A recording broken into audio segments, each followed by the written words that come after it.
આટલી હિંમત કે તું ચોરની માફક મારા ઘરમાં ઘૂસી આવે? અરે છોડ યારને, ધ્વનિ છોડ. ચોર બનીને અમે નહીં તમે લોકો ઘૂસી આવ્યા છો.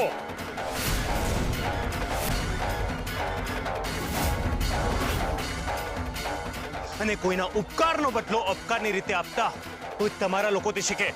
અને તું, મેં તને મારો ભાઈ માન્યો, તને આટલો પ્રેમ આપ્યો, આ ઘરમાં આશરો આપ્યો, અને તે અમારી જ પીઠમાં તે ખંજર માર્યું.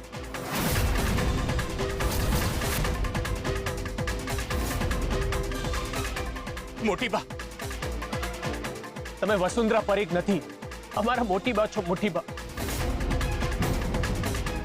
યાદ કરો મોટી બા, તમે મોટી બા છો. યાદ કરો મોટી બા, યાદ કરો.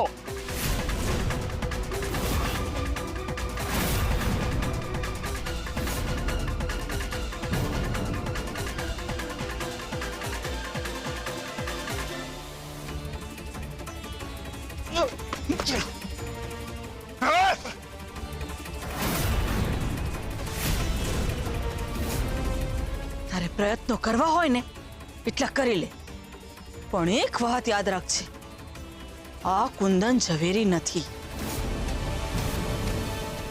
અને આ તારા મોટી બા નહીં પણ વસુંધરા પરીખ છે. એકની એક વાત તને કેટલી વખત કહેવાની? હા, ને બીજી વાત, અત્યારે તો અહીંયાથી નીકળી જા, ને તો હમણાં જ પોલીસને ફોન કરીને બોલાવીશ, અને તને ફરી જેલ ભેગો કરાવીશ. એક મિનિટ મમ્મી.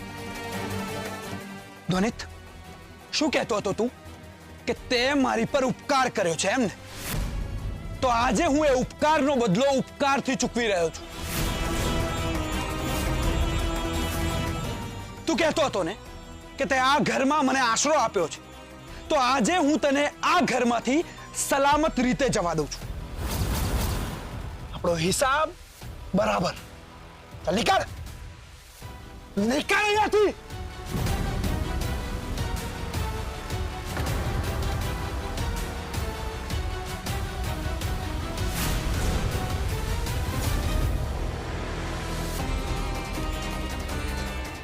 અરે આ તો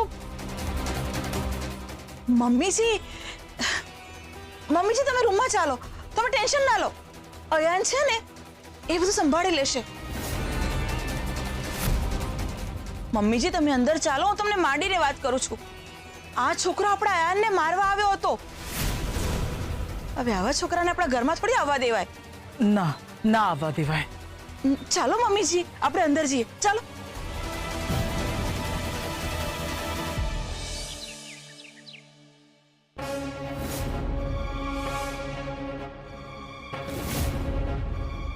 શું થયું? ધ્વનિ, સરગમને કાલ રાતથી તાવ છે. મને થયું કે સવાર સુધીમાં સારું થઈ જશે, પણ જો ને એનો તાવ ઉતરી જ નથી રહ્યો. આ લોકો સાથે જે મારામારી થઈ હતી ને, એમાં સરગમને વાગ્યું હતું, ત્યાં જ ઇન્ફેક્શન થયું છે, એટલે એને તાવ આવે છે. અમે ક્યારના ટ્રાય કરીએ છીએ, પણ તાવ ઉતરતો જ નથી. વનિત, હવે આપણે શું કરીશું? સરગમ તને હોસ્પિટલ લઈને જવી પડશે. હોસ્પિટલ? પણ હોસ્પિટલ જવાની વ્યવસ્થા કઈ રીતે કરીશું આપણે? અરે કોઈની પાસેથી મદદ માંગીશું, પણ આપણે કોઈ તો રસ્તો નીકાળવો પડશે ને. આપણે એક કામ કરીએ, થોડો સમય રાહ જોઈએ. જેવું લાગશે કે તાવ નથી ઉતરતો તો એને લઈ જઈશું આપણે હોસ્પિટલ.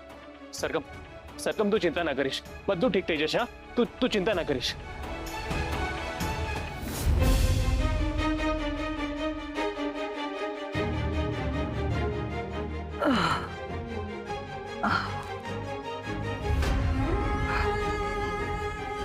મારું મન કેમ આટલું બધું બેચેન છે? શું થઈ રહ્યું છે મને?